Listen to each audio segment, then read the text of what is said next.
So, Fat Man, So sleazy.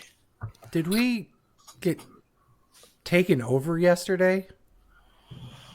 By 2.5 hour takeover, mind you. by the BWO, the big white.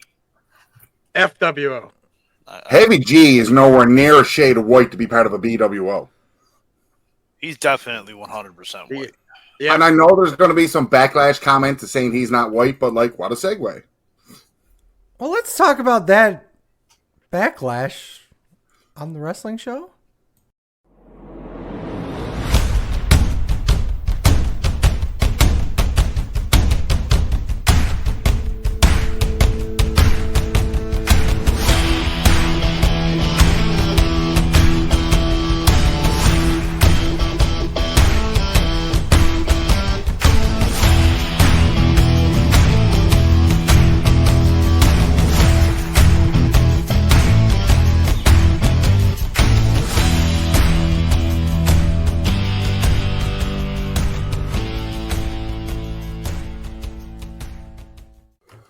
Welcome, everyone. This is Sleazy. Fuck Dave Meltzer. Yay! This is a Fat Man. Welcome, everyone, to another wonderful episode. First of all, we have the Canadian Fat Man. Thank you. Hey, yo. His new name's Canadian Fat Fuck. Is it? It is. I'll take it. And, of course, down below is Mr. 501 himself, Heavy G. And that's not my weight yet, but that's all right. How are we doing? Yeah, you got to make that weight to get under the 505 live show. That's Yeah, right. right. 555. Yeah, you got it. Today we're talking Backlash, but before we actually talk about Backlash, I'm springing this on Ryan here. Of course, right? I know you talked about it for 2 hours yesterday, but let's talk about King and Queen of the Ring so far. Ooh, cool. I'll start the show. Okay. So, everybody at the wrestling show, as well as our multitude of fans, because we had 2 fans put in What? information. How dare we have 2 fans? So now you definitely got to beat Al Barrett. He's one of them, my brother being the other. We have the entire bracket for the men's and how it breaks down and involves for the rounds. We have all the women's matches, but we don't have the SmackDown bracket divvied up so far. I did a cool little step before I reveal everybody else's picks of the 7 of us that I got the matchups and how many people took each person. We've already got 6 matches down, so it'll be funny to see some of these with a couple of caveats. Gunther versus Sheamus. Gunther had 5 picks. Sheamus had 2. It was not supposed to be Jey Uso in this match against Finn Balor. Jey took over, and because of the switch over, everybody picked Jey. Jey wins 7-0. Ilya Dragunov wins 7-0 against Ricochet for everybody picking. Oh, no one had Ricochet? Elio and Ricochet, Jey and Finn Balor, and one of the women's matches were a complete, or not the women's match, the next match, one of the SmackDown matches were 7-0 across the board for the men's. Wow. Ray and Kofi, 4 people picked Ray, 3 people picked Kofi.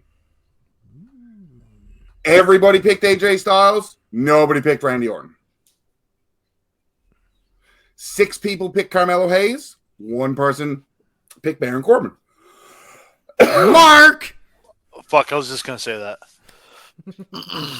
6 people picked LA Knight, 1 person picked Santos Escobar. Gee, I wonder who that could have been. And Bobby Lashley and Tama Tonga. Tama Tonga was selected 5 times. Bobby Lashley was selected twice. Interesting.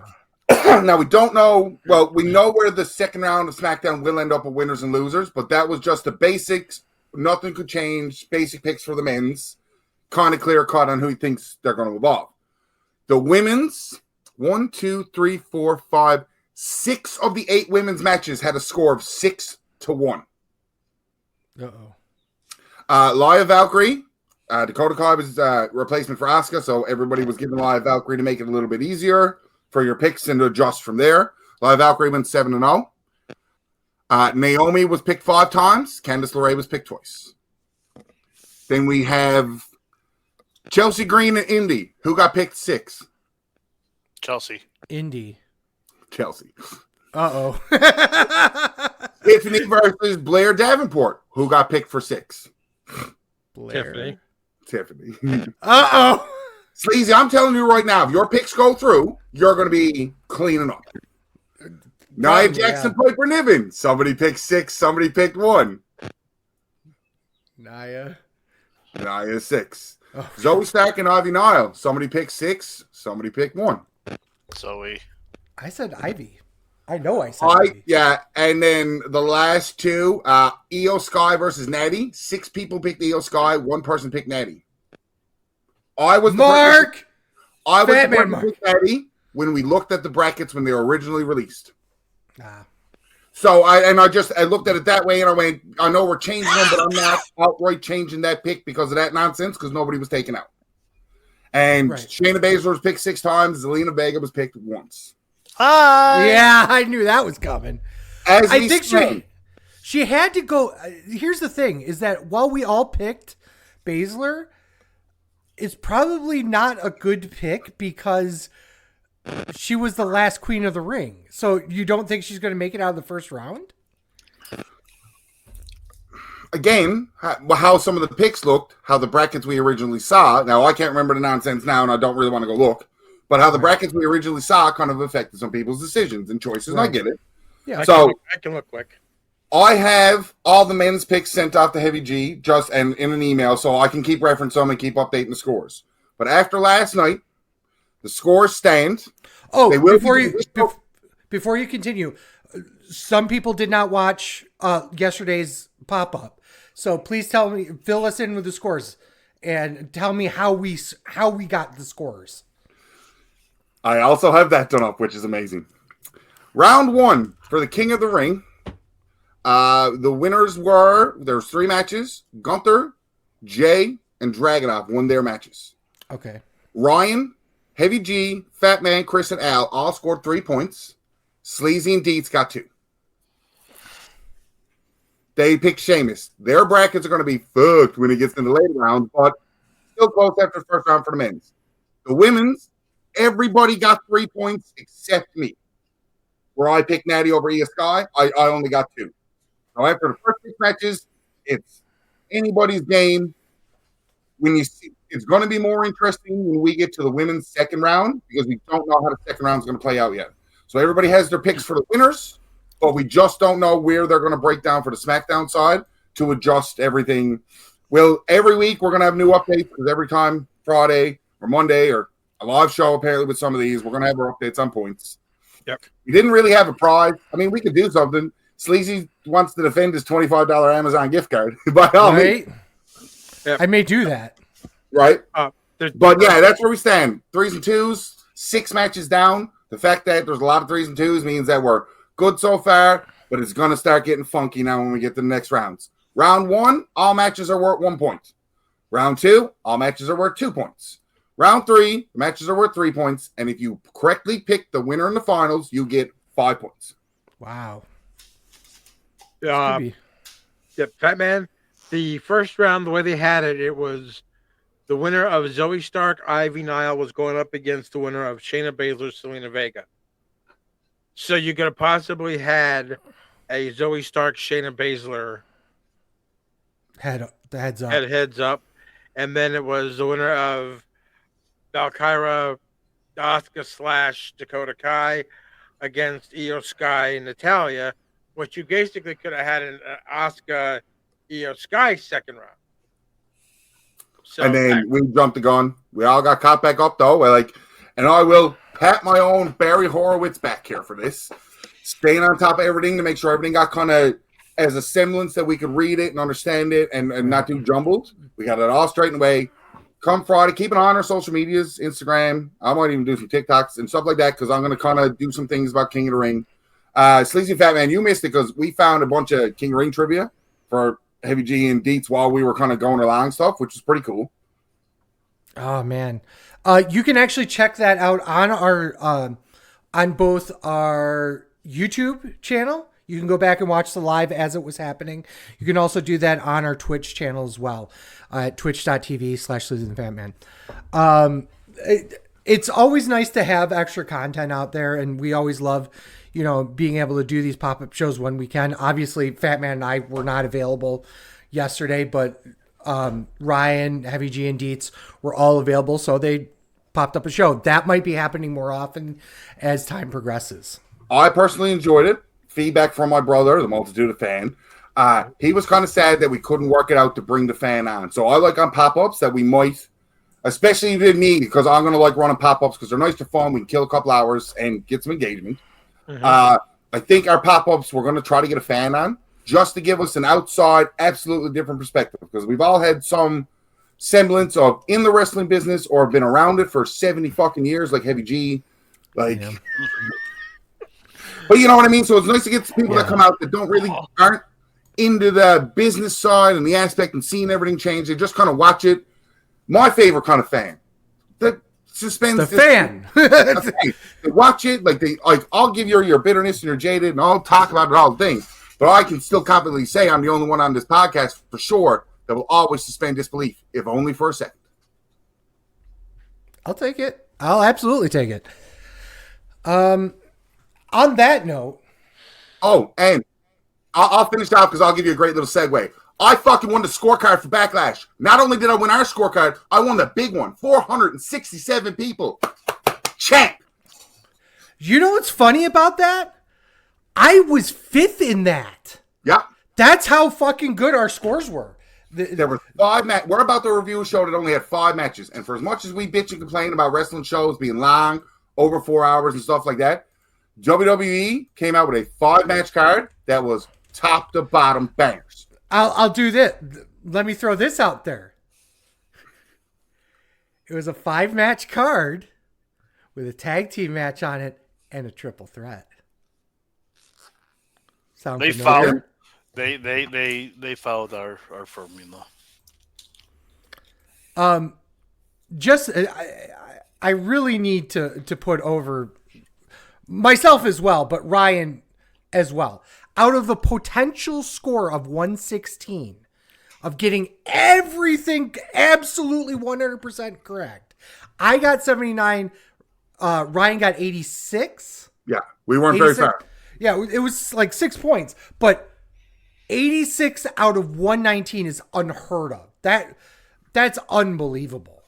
The only other person that has ever won the big ones that is connected to us, I believe Sleazy won an indie one, and Al Barrett won a WWE one.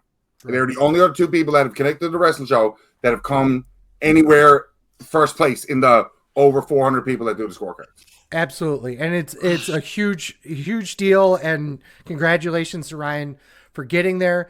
And what a way to take away my fucking WrestleMania victory. I'll kneel to that for sure. I did win the indie one. I was just about to bring it up because there was 2 other cards to talk about that actually happened. And I think you won one and maybe Fatman won the other. I didn't do them.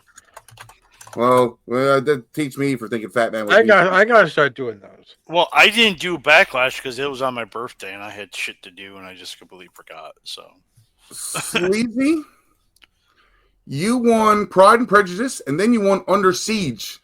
So you won back-to-back shows before you lost Backlash Friends. Yeah, I'm okay with that.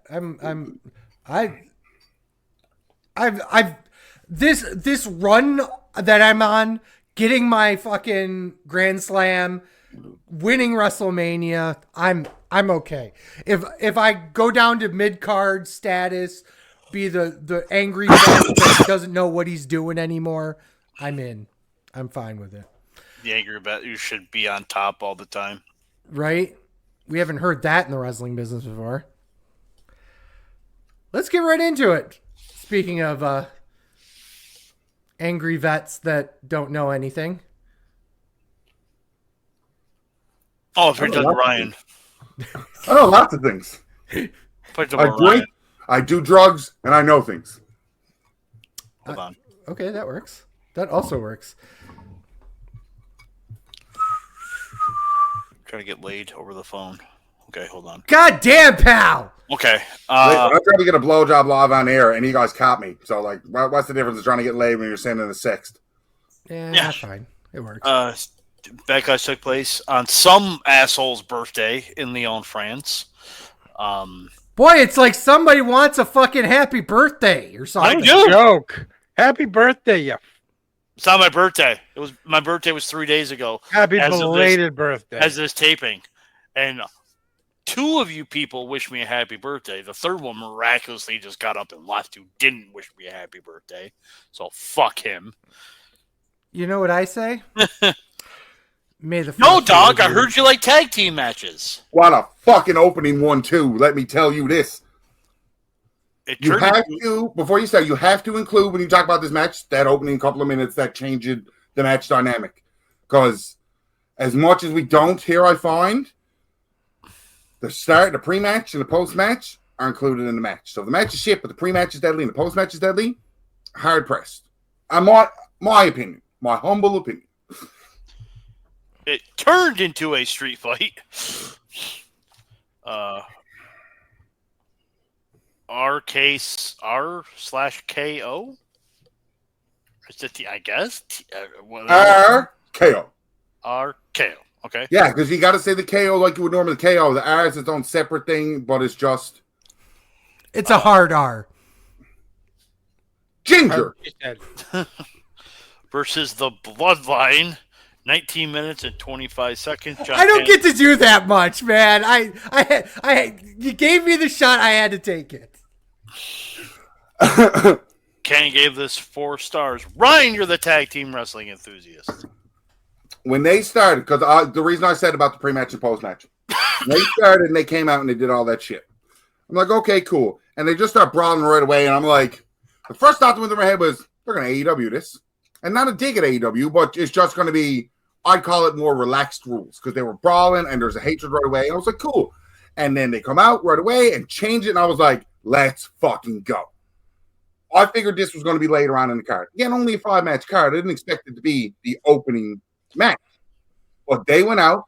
They put Solo over, who has been on this big losing streak that they kept pointing out.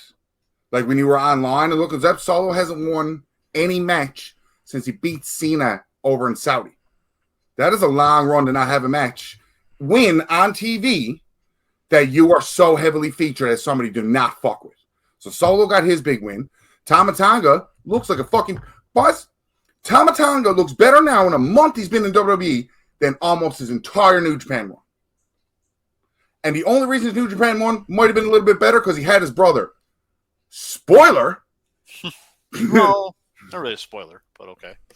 But it is a spoiler. We're a couple of days out, and some people haven't seen it. So, 3, 2, 1, don't listen to this spoiler. The Gorilla's a fucking Destiny here, baby. Keep your FTR. Keep your Young Bucks. I'm going to get the GOD because they're part of Samoan or whatever the fuck else Ming is, and they're going to tear it off. GOD Usos, give me more. Match was fantastic. Right Kids died. Great start. And started into this match, and we're going to say it all night, the crowd was white fucking hot. Yes. When French people sing Randy Orton's entire theme song, clearly in English, like that almost rivaled Big Bunny's entrance at Backlash last year.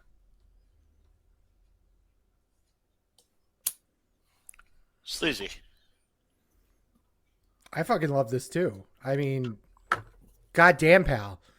One of the things that I think is underrated about Kevin Owens is how well he can do a hardcore match without gigging. Everything that was done in this match was great. I like the Gorillas of Destiny. I really do. As a tag team. Okay? Please, God, don't give me Tangaloa as a singles wrestler anytime during this run. Please. Goddamn, pal. The things he's done as a singles competitor, fuck me in the fucking ear, okay? But as the Gorillas of Destiny, they hide enough of his problems enough that the tag team looks great. together. I can't wait for exactly that. The God versus Usos. Loving that. The match itself put together really well. Love how they changed the street fight. Loved I think everyone thought that it wasn't going to be Tangaloa. Everyone thought it was going to be Jacob Fatu that debuted here. Included?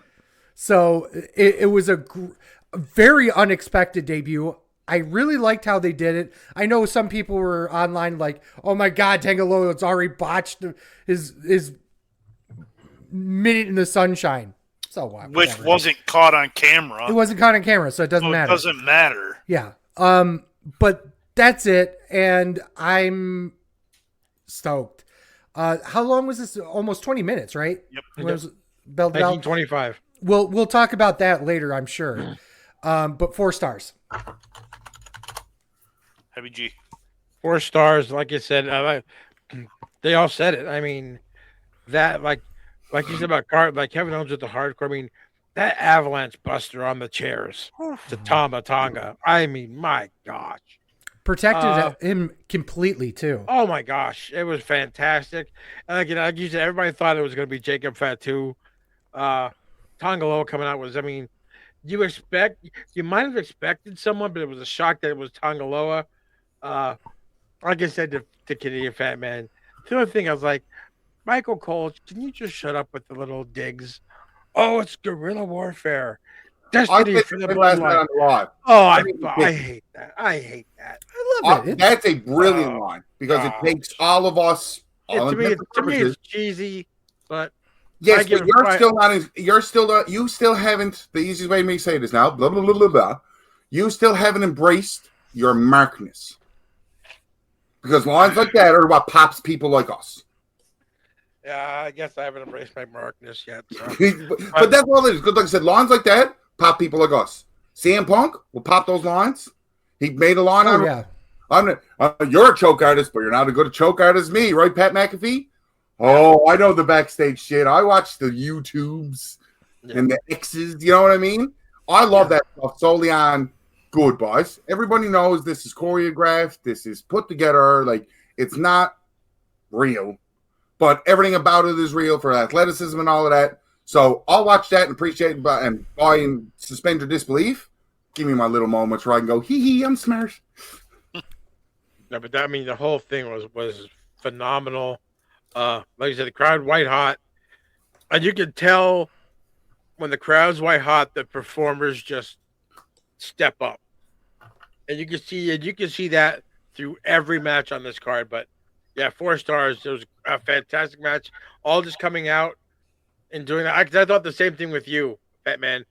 Here we go. They're just going to let Bloodline rules and then comes out and makes it the street fight. Perfect. A great hot start to the night, too. 4 1/4. Like, 4 1/4. Yeah, look at you overrating by a quarter. Right? Okay, cool. Piece of shit. The action just got better and better. Loa was a shock. The one thing I'm surprised Sleazy didn't mention is Heyman. Oh yeah, fuck me. It's like the selling of him still not knowing what's going on in the bloodline when he's supposed to be, quote, running it for Roman Reigns. It's brilliant. He's just like, when Tangaloa came out and Paul was just like, for like a good 2 minutes after him coming from underneath the ring, was just classic storytelling. Love it. Mm-hmm. Well, that. Oh, go ahead, Kay. No, A or B. Jacob Fatu joins the Bloodline or the new Bloodline for War Games? New. I have follow-up questions right quickly. So, like, B. New. And you're saying new as well? Yeah. Yep. Who joins the old Bloodline if it's 4-on-4? Sammy. Who joins both teams? Because Sammy's the general pick anyways for me. Who joins both teams if it's 5-on-5?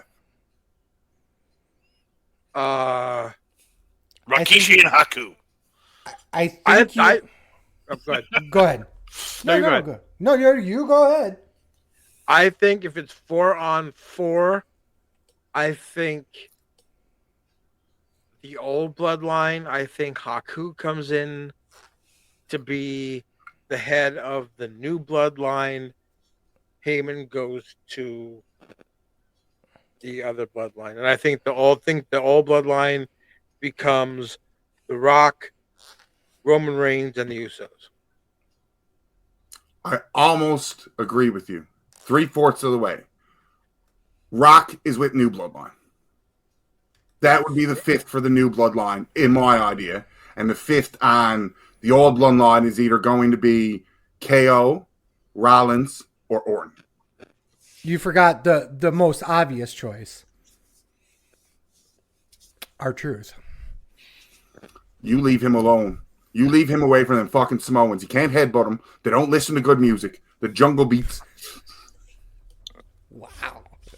I love it. Okay. But that was only a couple questions, because I know, if anything, Langa, Tama, and all the New Bloodline, Paul Heyman wasn't wrong in his interview when he said they were only in the 3rd inning of the Bloodline story. And everybody freaked out because they thought Roman was going to be champion for 17,000 more days. That's not what Heyman meant. Because the Bloodline storyline has all new juice in it. Crowds who absolutely hated Roman Reigns 3 weeks ago are chanting for him to come back. Mm-hmm. Hated this man. And it here. Mm-hmm. Hated this man. The Bloodline is going at least until next year's SummerSlam, I believe. The way they're pulling it, yeah, absolutely. And I want to point out something that Heavy G said earlier. I know we're going way off topic here. Right? Just as we were talking about how we should probably keep these tighter, but everything on this show had something different for everyone. We had the little smart moments that Heavy G didn't like, but Ryan did. We had an amazing street fight that was concluded with a new debut. That was something new and different. We had a title change that would happen a little bit later on. We had more stuff with the Uncle Howdy thing. That's a whole new, storyline that's going completely a different direction. That's all about just like the puzzle aspect of professional wrestling. It's something completely different that Fatman absolutely doesn't like. Just having the just fuck that shit type of thing. I love that shit. We had multiple. This was not, just a set of matches with just rando 5 people in it that were all doing the same thing as we were doing a year ago. There are a bunch of new talent in these matches. There are a bunch of new champions in these matches. It's amazing how we've come from even just a year ago. So, sorry, go ahead. And I want to make a point of view, not only about Heyman with the reaction to Tongaloa coming in. Time! Fuck you. I knew he was going to do it to me. The reaction to with Jimmy Uso when Jay Uso was warming up for his match, and when he looked, been backstage, when he looked at Jimmy Uso, when he looked at Jay Uso, and all he did was go. Yeah. Paul Heyman did that. Didn't say a damn word, and you knew. You could just tell. Heyman is just playing that phenomenal. And like you said, he's not saying a word while he's doing it. It's unbelievable the work he's doing, I think. I mean, Paul Heyman is a masterclass in managing. He really is. Yeah. It's okay. Time and scene. It's okay, because it was in a 3-way for the WWE Women's Championship. Hold on, let me sit on both hands. Bayley defends against I Almost Fell Backwards at Tiffy time. 13 minutes and 10 seconds. Kent gave us 3.5 stars. Sleazy, you love triple threat matches and you're other women's wrestling enthusiast. Well, so 2.5 stars. What? No. It's a three-way. Because it was a 3-way, but it's women's match, so I have to cut in the middle. You know, Fonzie. No, I gave this 3 stars. There were okay. This card was all about long matches. Okay, this was the shortest, I want to say. Yes. Out of all of them, at nearly 14 minutes. Holy goddamn! What do you mean? WWE don't give women time to wrestle. Exactly. That's going to be exactly my point. I thought this was great, except it. How should I put this? Bayley and Naomi are used to having a long match. Tiffany Stratton, not so much, and you could tell.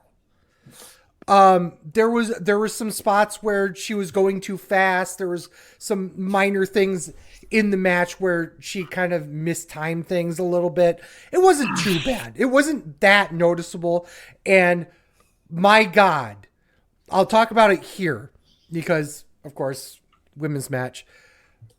The crowd was electric. The crowd was hotter than Asuka, Kairi, and Io put together.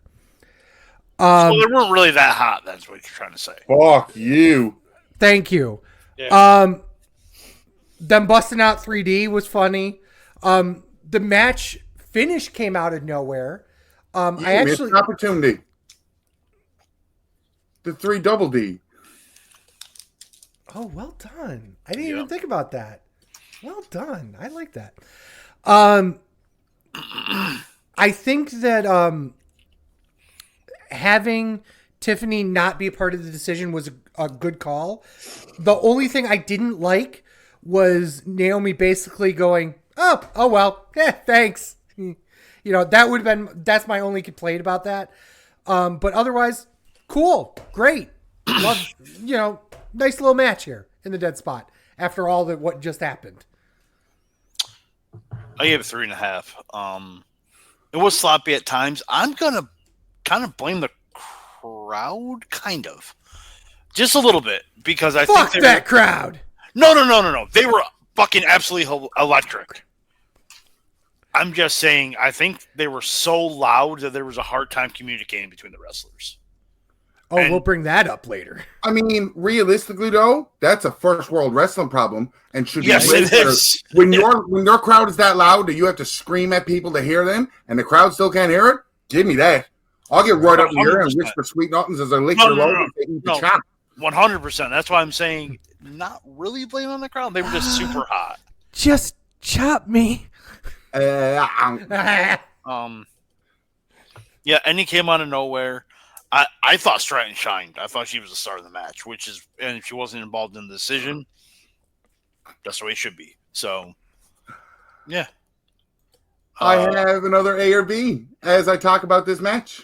Ryan. The wrong kid died, kinda. Which leads me to my A or B, and then I'll talk about my match. Tiffany Stratton, I think should have won here. I get why she didn't. She's new. That's why the wrong kid died, kinda. Does Tiffany Stratton win the Queen of the Ring? I know some of the picks are probably not. Or does Tiffany Stratton win Money in the Bank? She's winning one or the other. Yeah, Money in the Bank. Fucking question, dickhead. I have her winning. I have her winning Queen of the Ring. I see her winning Money in the Bank. But Money in the Bank's probably a more realistic thing. Yeah. The only other person, so I'll get your answer in a second just to retort. The only other person I can see win Money in the Bank on a nostalgia hometown crowd level is Natty. Yeah. Not often, realistically anymore, do we see a wily veteran obtain the Money in the Bank contract. No, not. Yeah, you're right. There's no other Canadians. And so, Sleazy, your answer so I can get into the match. I think she's winning Money in the Bank only because I feel like that King and Queen of the Ring, fucking useless. All it ends up being is 6 months of I get to be, I have a crown and it means nothing. Could be like Edge and take a Stanley Cup with you. I personally like this match. I'm a big Tiffy fan, but I also watch the fucking product and watch NXT. So, like, that's for me, though. I think Tiffany is on her way. We talked about this last night, I do believe, just to touch on it, that Tiffany Stratton needs a big win. Of the 4 horsewomen, which would probably be the one you need to beat at that point, Tiffany Stratton should beat Asuka. That's not a 4 horsewoman. She's an honorary 5th horsewoman. Sasha's not there. Sasha's not there. Sasha would have been the one to put her over of the 4. Mm-hmm. Of the 4, yeah. Of the 4 original, yeah. Mm-hmm. Charlotte's not around, and Charlotte hates putting anybody over. Mm-hmm. Yep. So it's Becky and Bayley. No, it's Becky. It has to be Becky. It has to be Becky. Because she's beating Bayley after the fact. I think she needs to win before she takes the title. And if she takes the title, it's going to be coming off of Bayley. Oh, you're asking who are she cashing in on if she was winning the bank? No. She needs a big win, regardless of a title victory. Right? Like, even a Money in the Bank winner still has feuds and matches going forward. Yeah. Mm-hmm. The big win to me is she has to beat one of the 4 horsewomen. Yes, it'd be nice to get the win back on Becky. I think it means more to beat Bayley because Bayley is a more accomplished overall women's wrestler for the accomplishments in WWE than what Becky is. If you need somebody who has more accomplishments than anybody else, it would be Charlotte. It would be Asuka. Thank you very much. Fuck all of you. Thank you again, because I brought this up too about Asuka being the one most prolific because before our King of the Ring mess, I had Asuka winning Queen of the Ring. Because it's the only thing she hasn't won. Yeah. Correct. Literally the only thing she hasn't won. She's a champion. Becky Lynch is not in it. Champion. People that need that to go from Grand Slam to Ultimate Champion, as the spiel goes, right? Yeah. Like the Money Bank's there, the Rumble's there. This one I wasn't sure. Has she won an Elimination Chamber, or was that the year that Shayna fucked her up? It was the year Shayna fucked her up. Yeah. So she hasn't won an Elimination Chamber yet. I think so. Heavy G, talk about the match. I give it 3.5 stars. I think Tiffany, like Sleazy said, easy for me to say, she did look lost a couple of times because she was going quick, but she just keeps getting better and better and better. I love the finish. It was a nice reversal by Bayley. Didn't like the finish. That guy, oh shucks, I lost. Here, let me hug you and that. But getting back, like I said, Fatman, Canadian Fatman, and I talked about this. I would like to see her go up against Charlotte Flair with the same athletic background that both of them had. And to me, if she beats Charlotte, it's not going to hurt Charlotte. No, it's not going to hurt any of them, really. See, to me, that's why I think Charlotte would be like, okay, you beat your idol, big deal, I mean, that would be a big win. I mean, 14-time champ. But either way, it's just personal preference who you think she should beat. But either way, great match with Bayley retaining. I would rather have just seen it be Tiffany and Bayley and not have Naomi in it. But then Tiffany's got to take a fall there. Yeah. 7 women have won an Elimination Chamber. Asuka is one of them. Asuka is one of them. Yeah. Okay. She won it last year. Can't even remember. It was for the Raw Women's Championship match. I knew that. Oh, I can't say I knew because I had to look it up, but that Asuka was, or at least was in the finals of 1, if not 2, Elimination Chambers. So which I know it was at least the one that started the pandemic. Was the one that Shayna beat her. Yeah. In 2020. Yeah, and that was okay, yeah. But at least that puts Asuka again, we're talking about at another level of top tier WWE women talent. That was when Shayna pinned everybody, wasn't it? Basically. Yes. Shayna eliminated everybody. It was the most boring Elimination Chamber match in all of history. I was there personally to witness it. Because fuck you. WWE World Heavyweight Championship match. Yeet. Damian Priest defends against Jey Uso, 15 minutes. That was Jay Wyatt. You watched that entrance. Yeah. 15 minutes, 45 seconds. Kent gave this 3 3/4. I'm going to start first. For some reason, I went into this match thinking, this is just going to be okay. Like, this is just, it's going to be fine. It's going to be serviceable. They had a banger of a match. It was, I gave it 4 stars. This was great. Why'd you give the women's 3-way? 3.5. So just on Fat Man alone here, we went 4, 3.5, 4 as the ratings. 4 1/4, 3.5. 4 1/4. I do apologize. So we're averaging a 4-star out of 5-star show, 3 matches in. Yeah, this was great. Nothing really much to say. I mean, they continue the don't help me storyline with the Judgment Day, but no. This was, which is dumb. Yes, personally, I agree. And it's only because you guys have been cheating this whole time. There's no difference. That's what makes bad guys good, because you cheat. This is what it is. For Priest now, I guess Priest is going to turn face soon. You know what I mean? Like, I call it the evolution, the stable. You kick somebody out. It's been done years and years, but the easiest one to always remember me is Orton, Triple H, and Yep. You know what I mean? So, yep. Get that on camera. All right, there Ryan, talk. You're there. Talk about it. Jay Wyatt was still the same comment. That fucking entrance was amazing. It was another one that it was just, if you weren't hyped to see this match, if you were just looking at last year, this was 2 random mid-card guys, or a year before. Yeah. You don't really see it. Statistically wise, this is Jey Uso's 5th world title match on the main roster in 4 years. Mm-hmm. No, main event. Jey Uso. Main event, Jey Uso. I'm sorry. He didn't main event this one, so it messed me up a little bit. But he's proven. Damian Priest, with Money in the Bank and winning the big one. To me, this was Damian Priest's time to actually show that he can go and be put in this big position. And Jey Uso was the right guy to do it. Mm-hmm. It didn't hurt Uso to lose. The entrance proved that. He could have came out and shot a kitten, and I think they still would have yeeted for Jey Uso. Right kid died. I'm glad for the end of the nonsense of the Judgment Day going to break up because of, hey, they tease stuff and they don't tease stuff. Rhea's gone and Dom is hurt. We don't know how long he's going to be. Either add somebody new and push this another 6 months like what the Bloodline's doing, or do something different to be different from the Bloodline and have Priest booed out. My only question, because I'm full of A or Bs tonight, does Priest lose the belt before or after he gets kicked out of Judgment Day?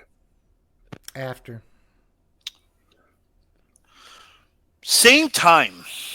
Thank you. That was my answer. Oh, I figured that they were going to turn on him, and that's how he loses. But yeah, after. Again, me and Fat Man agreeing. But I like the during because it sets it more. You're going to get more, I think, emotional connection to Priest when his buddies, who he's been running around and fucking with everybody for 2+ years, went fuck you. Mm-hmm. The stable was based on fuck you. They kicked Edge out. Mm-hmm. You know, the original reason why the Judgment Day existed was because of Edge, in theory, right? You mean that House of Black rip off Judgment Day? Well, yeah, but now you can go fuck with the actual House of Black. Sleazy. Oh, love this match. Absolutely wonderful. Once again, crowd was fucking hot. Hotter than a P when you have the clap. Wow. Wow. I was gonna go Azumi and Starlight Kid. I was just gonna. Can I get an American reference? Rio. I asked for an American one. Hikaru Shida. I asked for an American one. It's close enough. Tiffany Stratton and Stacy Keibler. I'll do Stacy Keibler. That Stacy Keibler's good. If I was just eating ass, Stacy. but I'm not going to just beat ass. Goodness gracious. I mean, he's not wrong. I gave this 4.25. I thought this was great. What was it missing? 3/4 of a star. That's what is missing. I love how he didn't say that to me when I rated my match 4.25, but he said it to you. Oh, I will deeply apologize. I thought he said 4.5, which is why I asked it. Okay. No, I only did 4.25. Okay, my bad. I thought I heard 4.5, and I think I couldn't yell at Fat Man for his 4.25, so I had to yell at somebody. I mean, go for it. I could tell you what it was missing. I don't like the interference. I thought it would have been nice to have a clean win here, especially when the finish was an avalanche south of heaven, because they kind of protected Jay even more so than they would have. WWE don't protect Samoans main event feuds. What are you talking about? Huh? It was only the third match on the card. But yeah. Wait, hold on. You say WWE doesn't protect Samoans in the main event feud? Who was champion for fucking almost 4 years? A Samoan! I love that sarcasm goes way over your fucking head. Right? It really does. I'm farting right now. Okay. No, you done, Sleazy? Yes, that was it. Okay, Heavy G. 4.25 as well. I'm also a Sleazy. I didn't like the interference. Should have been, to me, clean win. Again, I'm just agreeing with everything those guys are saying. I don't even know why they're coming to me, because I may agree. I mean, I think I like as much as I didn't like the interference, I like the thing at the end, because with the promo before on the Monday night Raw before, it was like there was a respect factor between the both of them. So I think that was showing they pulled Finn and JD off of them afterwards. The Avalanche South of Heaven was phenomenal. Was the beginning of that match when he was getting that crowd up, standing on the thing, doing it just seemed like that was going to go on forever. And boy, that crowd was so into it. And you just see the smile on Uso's face when they get going, yee, yee. I mean, and that crowd was just hot all night, especially for that match. So yeah, 4.25 stars. Cool. I love how you. I hate when he does that. I love how you wanted to. He just wants to be a dick. No, I'm sorry. I was reading something online, and I'm saying cool to that. I'm sorry. Go ahead. No, what I was going to say is I love how you wanted to talk about matches fast. Obviously, the biggest storyline being the Bloodline one opens the show and ends the show for connectivity. But like those last two matches we flew through because we had points, agreed or disagreed. There's just more to delve into. Bloodline was. Cody Road was. Like the next match we're about to talk about. Yep. There was story to it. They've been running it for a while. If there's many people that shit on WWE for stuff, this story's been going a while. It was a tag match, so I liked it more than I should have. Yo, doggers like tag team matches. I do. Second best tag match on the card. Out of two. The Kabuki Warriors defend against Bianca Belair and Jade Cargill. 17 minutes and 25 seconds. Kent gave this 3.25. Finish your thoughts, Ryan. I was on mute then. I didn't talk. I remember going. I kind of want to go to the scorecard just quickly, just to look at to see if anybody else picked it of the four that we picked. Because when I was looking at this, I knew right away that Jade and Belair were winning the belts, and I read it somewhere too, and it really made it stick into my head that when they got drafted on different brands, they were definitely winning the tag belts. Because you got your excuse to get both going back or forth because it's the women's tag titles. Obviously, the A or B for this match is going to come down in a second, but obviously this team is going to break up sooner rather than later. A or B, or C, because it's easier. SummerSlam, the Rumble, Mania. Where do they have their one-on-one match? Or do they have a 2 out of 3. You know what I mean? They have a match, then have a match, then have a match. I actually thought about this during this match, and I didn't even know you were going to ask that question. I think their first match should be at WrestleMania.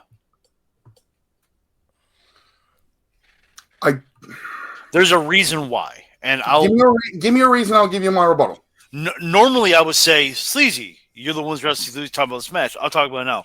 Jade looks so lost in this match that she needs more time, I think, on the main roster and with Bianca as her partner to where they could have a good match at Mania. I think SummerSlam's rushing it. Rumble, maybe, but I think SummerSlam's is rushing it. So that's why I said Mania. She looked really, really lost. And you can tell she was talking to the referee a lot during that match. And there's a lot of spots that were botched because of her. So that way, I still gave it 3 stars. But I think giving her more time with Bianca to help her hone her skills a little bit more, Mania is the right choice. My rebuttal is I wouldn't risk her and Belair's first match at Mania. There's going to have to be kinks worked out. With Jade, there was kinks in AEW that's got to be worked out. WWE are working on some of the kinks, accentuate the positive, hide the negatives, Heyman kind of speech. But if they have a stinker of a first match, you can fix it. But if you have a stinker of a first match at Mania, there's this cloud that's over you. And the cloud's not going on Belair. No. Belair's proven. Right. Jade needs to prove herself. AEW, as well as they did, giving her people. Who was the biggest name Jade Cargill beat in AEW in terms of the roster? Anna Jay? Sheeta. I believe she beat Sheeta. If Sheeta's your, and I'll put it this way, if Sheeta's the biggest name on the AEW roster that Jade Cargill beat, Sheeta doesn't break a top 8 in the King of the Ring tournament for the talent that's in WWE right now. If you were only to choose 8 women, Ruby. I mean, they're in terms of Taya. The point I'm trying to make is there is no. I get what you're saying. Name there, right? So Jade needs to get all of her kinks out now. Give her a Raw. Fuck it. Give her a Raw or SmackDown, a live show, which they're going to do anyways, but something that put her in her place, but don't do it at WrestleMania. See what she got to work on when they go back for round 2. So basically, we have the same logic, but different. The only difference we got is I don't want the match to happen at WrestleMania first. Yeah. Gotcha. Sleazy, you're the women's wrestling enthusiast. Well, first of all, they're Belair Jade's happening. The second time it's happening is at WrestleMania because Jade's winning the Rumble. So, here, I think this is one of the few times where, once again, having a long match hurt somebody in it. And it was Jade. Because Jade was not doing long matches in AEW, and she sure as hell wasn't doing long matches here. Oh, we have chats. Yes. I think the biggest problem out of that was most notable of having a long match was here. That being said, it was a 3.5-star match. It wasn't bad. Of course, Asuka takes the pin because an Asian was going to take the pin either way, so it doesn't matter. Well, Asuka is the queen of putting people over. Right. I mean, scorecard-wise, I got 17 out of 25 points on this match. The only things I got wrong were the amount of legal tags, and it was a gross amount. It was like 16. And who makes the fall? I had Jade, but it was Belair. Who takes the fall? Absolutely was Asuka on my scorecard. And only because you cocksuckers get in my head. And it's not a detriment. Calling me cocksuckers might be a little bit of a stretch. You're definitely cockstrokers. But there we go. He's not the only one. I got the same amount. But it's more of a Asuka. Goes back to what we were saying earlier. You're going to pin one of the two people and get clout regardless of who wins the match. It's Asuka. Why wouldn't you pin the better wrestler? Makes your team look better overall. Again, Asuka being who she is with all of her stuff. I think the wrong kid died in terms of it should have been Jade got the pinfall here. Not only counting scorecard nonsense, but yeah, I agree. Again, it's just if we're going to build Jade better than what AEW built Jade, to me, they're already at it. There's different kinks you got to work out because you played to a different crowd, and that crowd for some reason like Jade in AEW when they don't like a lot of shit like that. Yeah, like in terms of the bad. So like she had a Goldberg-esque run there, where it was obvious that she couldn't go a long time in the ring, but she was getting over. So, cool. Run with it. You slowly saw a small progression with Jade in AEW. It was slow, but it was there. If you look at but you knew there was something underneath, too. Yes, she has... What are they? She has it. They call it it. She has it, but not all of it. It needs to be refined. The worker needs to be refined. Because she got promos as far as I can tell. Yep. Going she back has the look... Logic in her mind, knows to do most things that I think the things you don't know, you can teach. And the things that you can't teach are going to be pushed to the side that's not going to affect Jade's career. Because this woman has only been wrestling for a couple of years. And for the most of it has been a champion. And for the most of it has been pushed and promoted as a megastar. Go back to Sleazy's point about time. I think they made this long because they thought maybe Bianca could help her out a little bit, and she's not in there the whole time. It was a 5-match card, and they wanted to go 3 hours. Of course, it was going to get time. Yeah. Everything was going to get time on this match or on this card, and I'm not against that at all. They need to have more of these types of matches. No, I agree. I'm just saying, Heavy G, go ahead. 3 stars. Like I said, a couple of sloppy areas with Jade being in there. I think my thing that I was just wow with Cargill catching Kerry Sane and then transitioning to Jaded. Unbelievable athleticism. It almost made you forget her botches. Almost. When I saw that spot the first time in AEW, it looked sick. When I saw that spot again, still looked sick. Regardless, like oh yeah. I mean, for the first time, Damage Control's beltless. In a long time. In forever.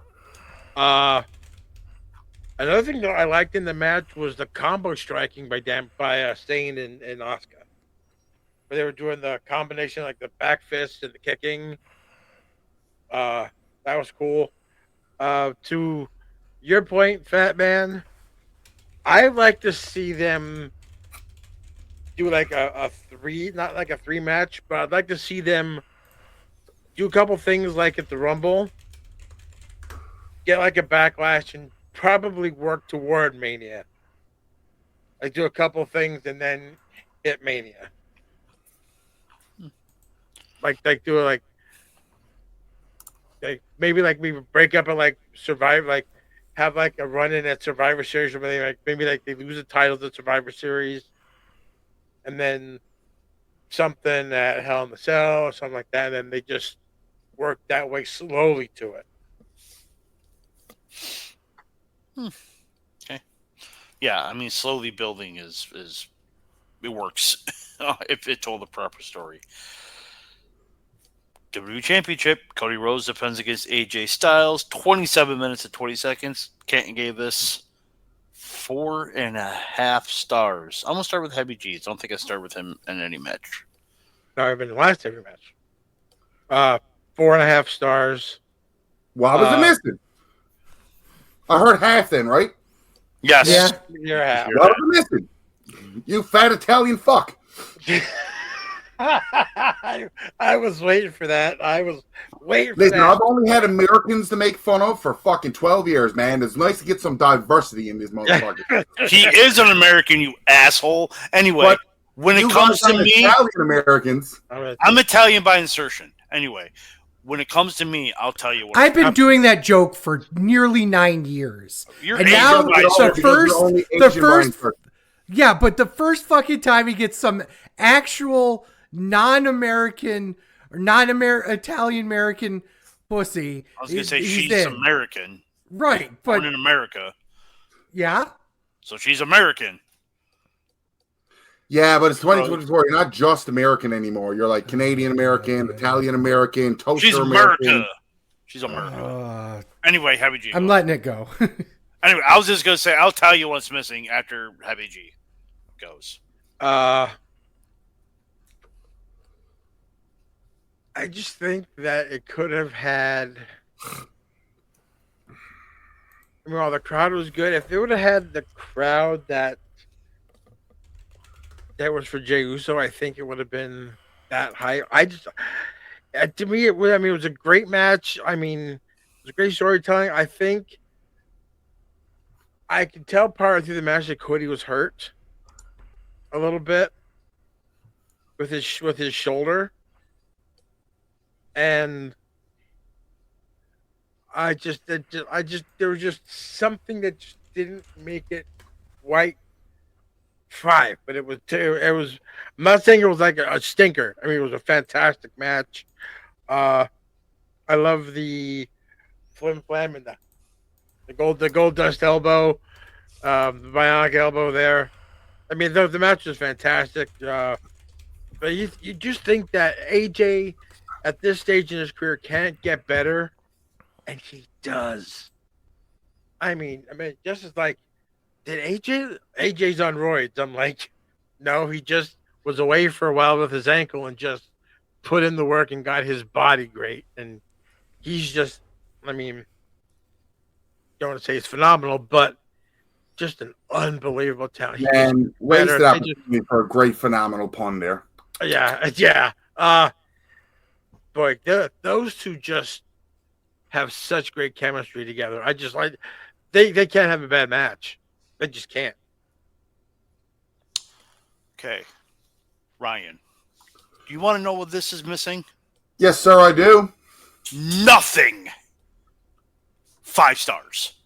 I hate you. This is fucking phenomenal. This is phenomenal. Okay, thank you for that. I fucking hate you. I hate your guts. And it's only for this moment because I don't care how entertaining it is for us to argue on the podcast to get viewers. You're still a piece of shit for Ospreay Daniel Bryan. Why? Because it's not a 5-star match. You made it 4.99 stars and you wouldn't actually give it 5 out of spite. What? It wasn't a 5-star match. It was 4 3/4. I told you this on air. What? I don't know what you're talking about. This off-air crap. I don't know what the hell you're talking about. Never have I ever said that. It's not even on record. But anyway, this is 5 stars. The crowd. This is one of those. I don't want to use this reference here. I think you already know what I'm going for. Rock Hogan. The crowd made this match 5 stars. Like they were. The difference being, you don't have this crowd. That's still a 4-star match. Yeah, I didn't think it was that. But you know what I mean? And I do appreciate the reference because a lot of people that will get that reference will understand how intense this crowd made this match. But the difference between the two is just Cody AJ is still a banger without the crowd. Correct. Rock Hogan is only a banger to Hogan fans and maybe a couple of Rock fans. Yeah. But that's what happens when you leave the USA. You get fans that are it's not a Reddit quote this week, but it's just a Reddit topic that come up. It sucks that WWE has to go back to the USA for 4 weeks before their next pay-per-view because the crowds are just going to chant Watt and be shit. Well, and you know who? I was just going to brother. And you know who posts that? People who say what all the time in crowds. So fuck you. Like I literally commented on one of them posted and just like that. I'm like, then you stop doing it. You're the ones that are fucking doing it. So. But no, this was fucking absolutely fantastic. This was. I would like to tell you you're wrong, sir, but I think the crowd sways my opinion enough that no matter what, that was a 5-star match because it was everything it needed to be. There was a fuck you, Chris. There was a storyline going in. People shit on that because they're like, oh, this is about respect. It's fucking AJ Styles and Cody Rhodes. There's a respect level of people that are doing this 20 fucking plus years. The connections that AJ Styles had a match with Dusty Rhodes 20 years ago and now had a match with Cody Rhodes. A former AEW superstar defeated a former TNA champion in the main event of a WWE pay-per-view.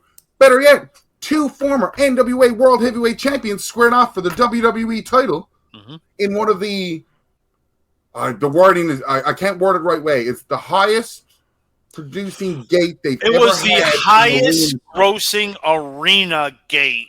I couldn't say it correctly because I couldn't remember it, so thank you. But you know what I mean? Like, yes, and then remember when I said that cool comment? I was reading online. People were like, "That's bullshit. There's only 11,000 fans there. There's no way that was the highest." 11,000 fans paying $300 a piece. But I don't know if you know how fucking math works and money. You know what I mean? Like, We're wrestling fans. What do you think? Sleazy outsources his. Ryan obviously needed to bounce off, so I'll continue. Oh, are you back? I'm back. Do you want a real talk answer, or do you want to continue the podcast? Go for it. Go for it. You don't want to see the type of drugs I'm doing online. Okay. Well done. Okay, Sleazy, go ahead.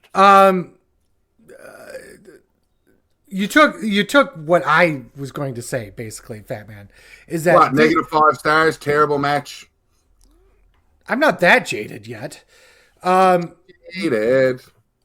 Christopher, you know the difference. Don't worry, it's a suppository. Here's my thing. This is a 4-star match in any regular arena in the US. This is absolutely a 5-star match here. It's absolutely well done. It was perfectly portrayed as Cody Rhodes versus the Styles Taker. I think that if you have a match like this for the top title, it really shows that you've come a long way in terms of the next stage in finishing the story, so to speak, because we spent so much time with Roman Reigns at the top. So you needed a different type of match from now on. This is the first time since June 17th of 2022 that there was a WWE title match that had 0 interference. Do you know who Roman Reigns' opponent was that night? I do, because I looked it up. Only because I looked it up, mind you. I'll be quite honest with you. Does anybody else have a guess? I was going to say he likes to uppercut people a lot. Like Swiss uppercut. Oh, okay. Well, I would have loved it wearing the shirt, but I didn't even see the shirt. No. I'm going to guess. Oh, yeah. Baron Corbin. Mr. Williams. Yeah, Matt Riddle. It was Matt Riddle. On a SmackDown. On a SmackDown, no less, right? So, Wrestle Talk or Parts Unknown do trivia or whatever they do. They ask questions, they give a topic, and you got to name stuff in chronological order. Mm-hmm. The Riddle match, nobody ever got to when they talked about all of Roman Reigns' defenses. Because as they were going through them, they got stopped at title defense and SmackDown. Just because I want to bring it up just to see, who did Roman Reigns, that wasn't named Rey Mysterio or Matt Riddle, defend his title against on a SmackDown? End of the year. End of the year? It was the end of the year that Roman defended this belt on SmackDown. It is a title match that so many people forgot when, especially doing that list, that when they were naming stuff, they couldn't remember it, they couldn't place it, and then when they were told the answer, remembered everything leading up to it because they were like, right. Kofi? Incorrect. And different shade. It's hard because not a lot of people remember it. Sami Zayn. Oh, that's right. See? The Lesnar inviting him up to Saskatchewan to go hunting, convincing Sami to take the title match after beating the shit out of him so he could have the title match at day 1. I still barely remember it. Well, you don't watch the product. But I don't watch the product. Thank you. Lesnar was having fun, basically. Mm-hmm. Okay. Overall thoughts on the show?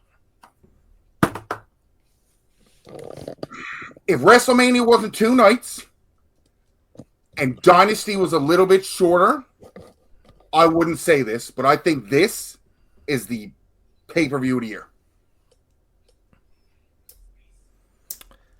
In terms of night for night, I would say this is better than either night of WrestleMania. But WrestleMania as an event was better than this. And that goes back to my entire statement when we do pay-per-view of the year every year, is that we sit there and go, is WrestleMania one event or two? WrestleMania is WrestleMania. Like how it's one event. I think it's one event at this point. The only year you would have picked the difference on that was the year they had WrestleMania and then Sports Entertainment Mania. Even still, I would still consider them 1 year. I one event. Yeah. I know it's completely different in that respect, but it is WrestleMania, just like Wrestle Kingdom is Wrestle Kingdom. You know what I mean? Even though it was 2 nights. God damn, what a fucking show. No terrible matches. The worst match on the card, in my opinion, was 3 stars. Same. That says a lot. Yeah. Floor is so high, and the ceiling was so high as well. I give this 9 out of 10. I mean, I hate every match 3 stars or above. It's got to be a 10 out of 10. I really think if every match was 4 stars out of 10, the 10 out of 10... how math works, and I'm a picky guy for numbers and shit. Like, if every match was 4 or more, I understand the 10 out of 10. The 8, 9 math-wise, I get it. I think if the tag match was a little less botchy... Okay. You convinced me. 9 out of 10. There you go. Get off my ledge. 9 out of 10. I mean... Both of you get off my ledge. They can't hold all of us here. All right, 9.5. 9.5 out of 10. The only thing I can... What was the show missing? Botches. 9.5 out of 10 with the botches. The other thing I could really say that I could really pick, if you were to nitpick, were the ladies' matches where Tiffany got lost a little bit, and again, same thing with Jade. But other than that, what can you really say was really bad about anything else? I mean, okay. and you're really nitpicking at that point. If you're saying the show's 9 out of 10, you're going to be really nitpicky at that point. Exactly. Just because it's obviously something. I do want to say one thing here before we move along from this. How many people actively noticed the Prime logo in the middle and how much product placement for Prime was around the ring? I noticed the Prime logo more at Mania because it was the first time it happened. Yep. I at no point, like, I see the Prime bottles now and I just don't bat an eyelash because I know.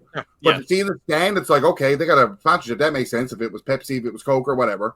But again, to me, I don't see that Prime logo at one pay-per-view. And now I'm like, cool. But I also watched UFC for so many years. AEW's been putting shit on the ring for a couple of years now. Like New Japan. It took WWE this long. Vince will take blood money from Saudi, but wouldn't put a Pepsi logo in the corner.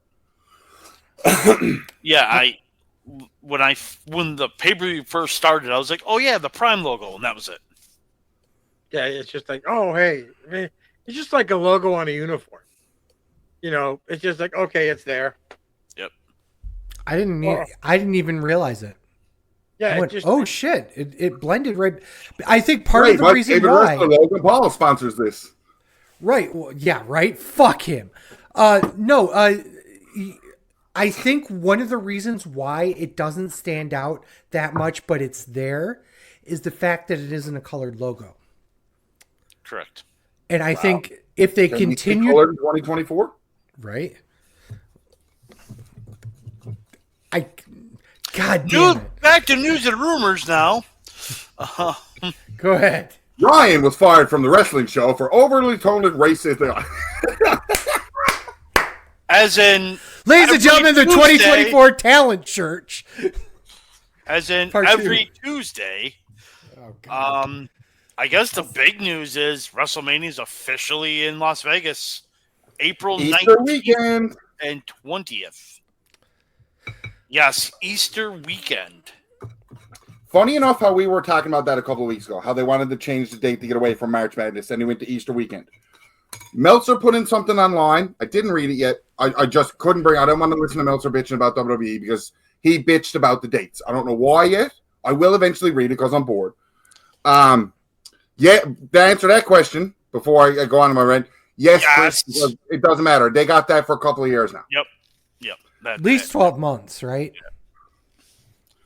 Anyway, go ahead, Ryan. Rant. Fucking Chris set me off. Trigger me back. Dave Meltzer, WWE, bitch talking. Bitched about the time frame. Okay. Bitched about the time frame for when Mania was going to happen. In Vegas, Easter weekend, where there's people off and have holidays planned and shit, I think perfect amalgamation of everything that worked for WWE. I think next year's Mania is going to see a jump. There's going to be a lot of people in Vegas, regardless, let alone for Mania. So even all the other shows that happen next year for Mania are going to be put on a higher pedestal because you have a lot of fucking eyes there. And there's going to be a lot of eyes that probably never watch wrestling or just got free tickets from a casino that they're going to go. Ding, ding, ding. Casino buys. I'm going to say something here that's semi-controversial. I don't think that's going to be the case. And the reason why is historically, Easter weekend is one of the least attended weekends for Vegas, believe it or not. There's no actual conventions happening that year, that time. Right. There's nothing really going on in Vegas at that point. And it's just the early beginnings of the prime time for Vegas, because in May you start to have the World Series of Poker, obviously, but you also have EDC Las Vegas. You have a bunch of other things. It's just congratulations. You're muted, Ryan. He's as muted could be. You're as muted as Sherry's Chris's girlfriend, also Travis's ex. She plays pool and she won tonight, so we're celebrating. Yay, Sherry! Congratulations, Sherry. The reason why they chose that weekend, I'm sure, was because of the fact that it's historically a low point in Vegas. I was just going to say, what better time to do it than? Yeah, absolutely. But I don't think it's going to be the point of having a bunch of non-wrestling fans being there is not going to be the case, I don't believe.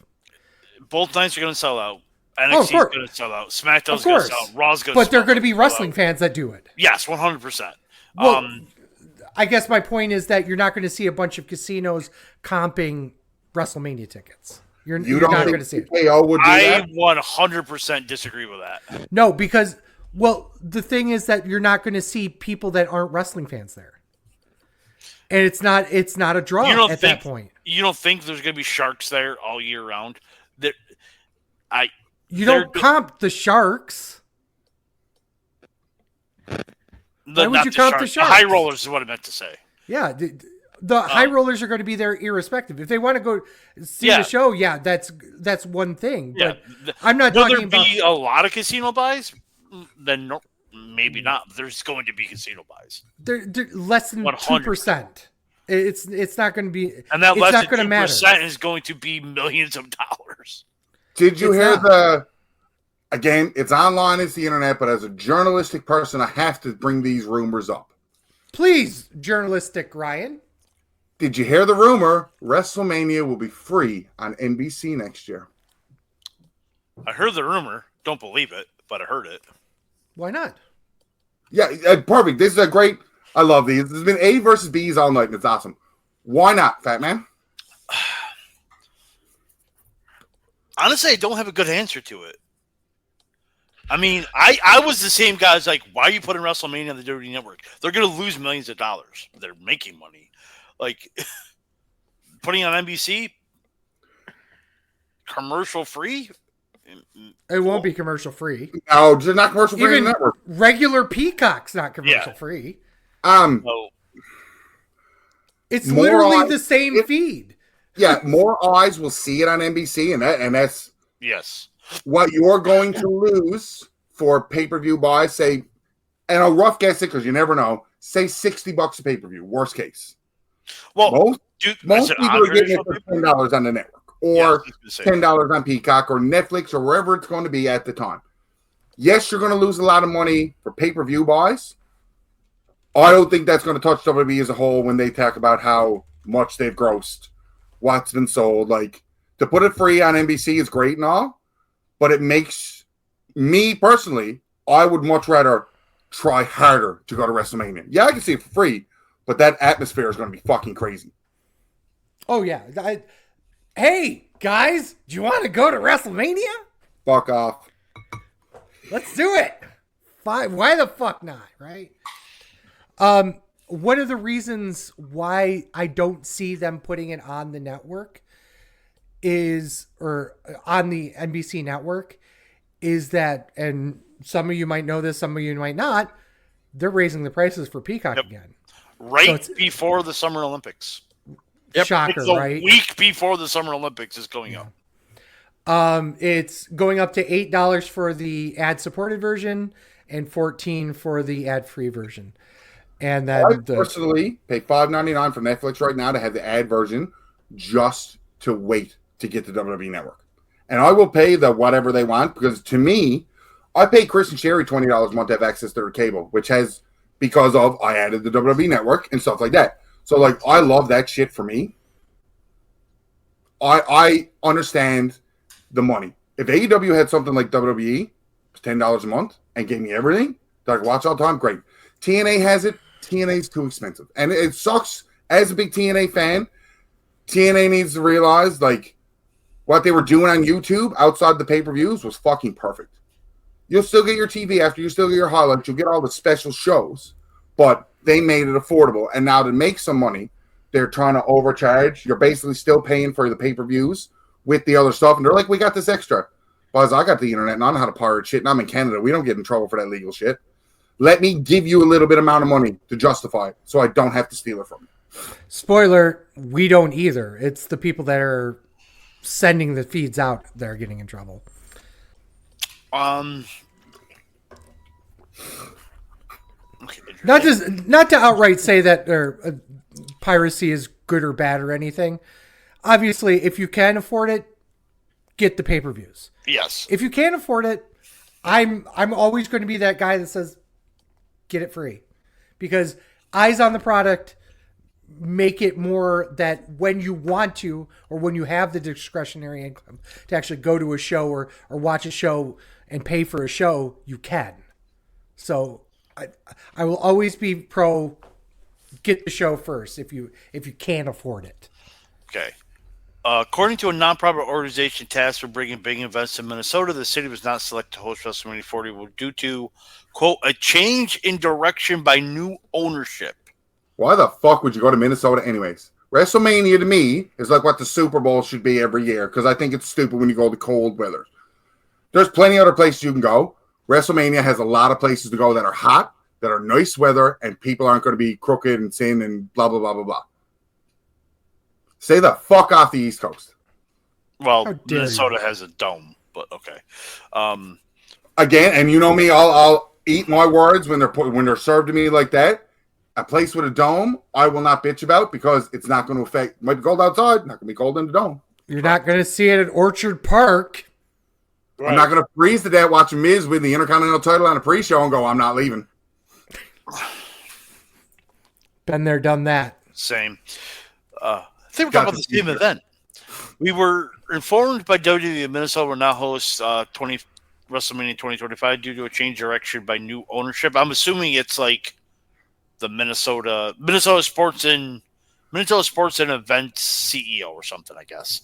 Although disappointed, we are in discussions with WWE about future big events in Minnesota. We are optimistic that Minnesota will host big WWE events here in the future.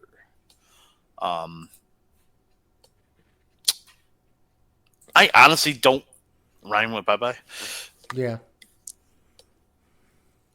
WrestleMania to Minnesota is pointless, says Montreal, the NHL. No. I wouldn't go that far.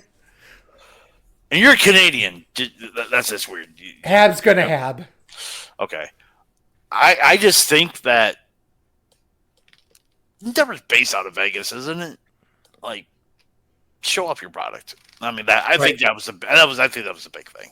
Like, they just want to go to Vegas. I mean, they're bringing NXT. They moved NXT out of a 10,000 seat arena in Georgia to a 500 seat production studio in Vegas for a big event.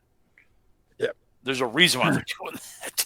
So wasn't this going to be the second WrestleMania in Vegas? No, yes, it is the second in Vegas. Yes, WrestleMania 9. What, you don't remember Yoko and Brett? I was thinking SummerSlam, which it was at Allegiant Stadium in 21? Something like that. Yeah, it was 21. I thought you were thinking about Gorilla Monsoon in a toga. It keeps me up at night. It does. His little 3mm. It's like Asuka, Kyrie, Io, Gorilla. And not just toga. Yeah. In that order. Fuck, marry, kill. There you go. He's always gonna fuck Gorilla and toga. Any gorilla, not just Gorilla Monsoon. Any gorilla in a toga. WWE released Drew Gulak and a few other people. I had the list. I can't remember where they went. Oh, Gable Stevenson. Yeah, that was a controversial thing, but I guess they released him the day after trials, because he could have got a spot because he won the world championships. I still don't understand the logic. I still don't understand the bitching about it. What do you? The bitching is that the day he got released, Trump Plaza was in Atlantic City, Chris, not in Vegas.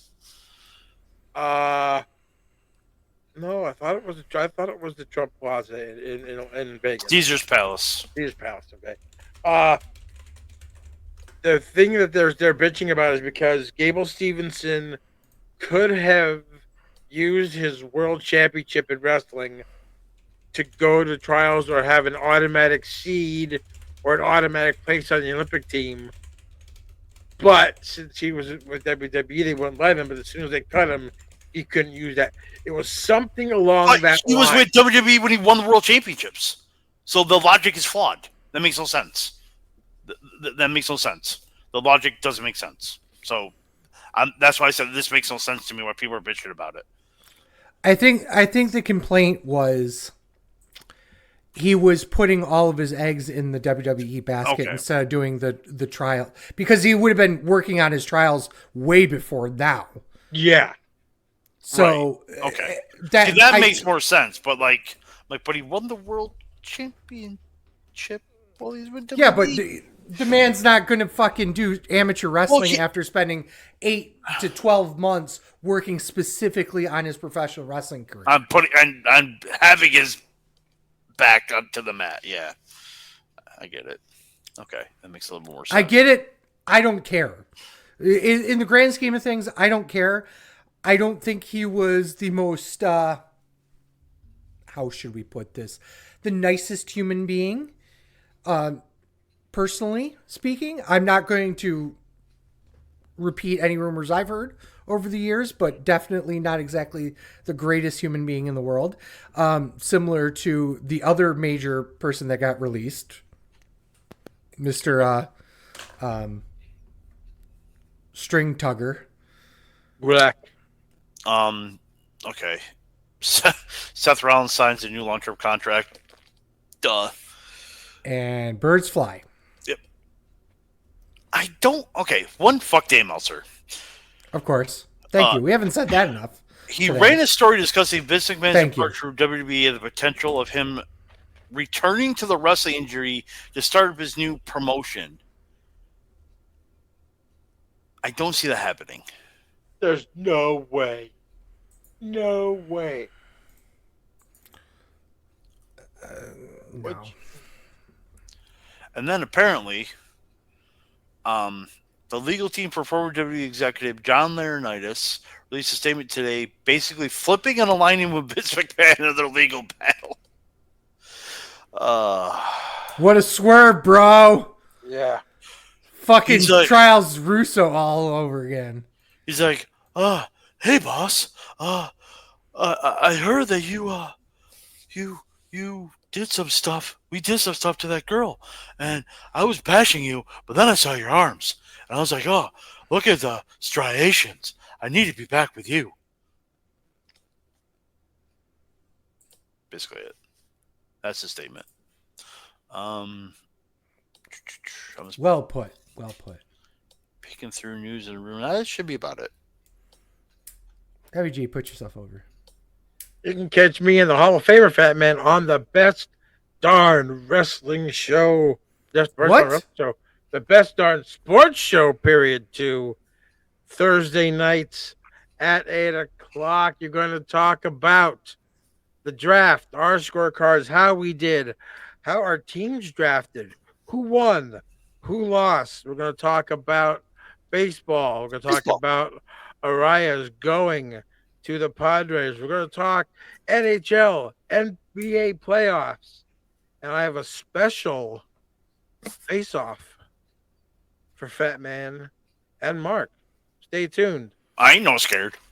I know you're not scared.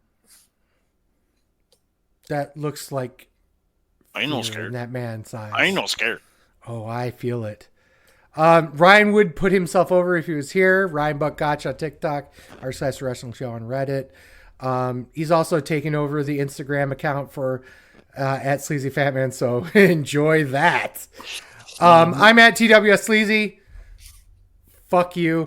We are Sleazy Fatman on X, Instagram, Threads, and TikTok. Please go on over there and give us a like. Videos you can find at twitch.tv/SleazyandFatman, youtube.com/SleazyandFatman, and premium videos on onlyfans.com/wrestling show. Once again, I said this at the top of the show. We are trying to do some more pop-up shows, so if you miss those live bits, please, first of all, don't miss those live bits by making sure you like and subscribe on those platforms and clicking that notification icon on YouTube. But if you do miss them, they are on YouTube and Twitch. Twitch is for 30 days. YouTube is forever. You can find all sorts of content at thewrestlingshow.com, including articles, merch, and a ton of other cool stuff. You can get this podcast every Saturday morning, wherever you get your podcasts, including Spotify, Apple Podcasts, YouTube Music, and Podbean. Don't hesitate to rate us on your favorite platform and click automatic downloads. It really does help us out.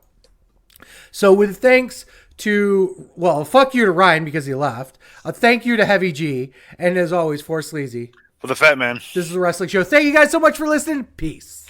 Fuck Dave Meltzer. Okay. Fuck Tony Khan, his alleged coke habit. A hot dog's on a sandwich, a sub is on a sandwich, burger is a sandwich. We mentioned Under Siege earlier. That Sleazy won the store card. We're going to be reviewing that next week.